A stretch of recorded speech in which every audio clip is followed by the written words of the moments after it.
ও মুসলমান বন্ধুরা রে আমার,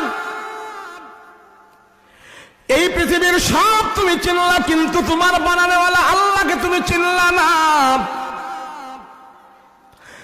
আমি আপনি মায়ের পেটের ভিতরে যে 10 মাস ছিলাম, সেখানে আল্লাহ 2 জন ফেরেশতা নিযুক্ত করে আমাকে আপনাকে বানাইলো। 2 ফেরেশতা বলে, আল্লাহ কেমনে বানাইতাম? আল্লাহ কয়, আমার কাছে জিজ্ঞেস করার কোনো দরকার নাই। ওই যে লৌহে মাহফুজের বোর্ড আছে, সেখানে তোমরা তাকে দেখো। লৌহে মাহফুজ এমন একটা বোর্ড, আল্লাহ দুনিয়ার জমিনে যা কিছু প্রেরণ করে তার সব কিছু আল্লাহ লৌহে মাহফুজে সীমাবদ্ধ করে। লৌহে মাহফুজের ভিতরে আমার আপনারও সেখানে নকশা করা আছে। পবিত্র কোরআনে কারীম মিজানুর রহমান আজহারী বলেছিল যে আধারে ভয় পেও না, আধারে ভয় পেও না, আলো আছে আড়ালে, আলো আছে আড়ালে, অন্ধকার পালিয়ে যাবে, অন্ধকার পালিয়ে যাবে, তুমি উঠে দাঁড়ালে। তুমি উঠে দাঁড়ালে।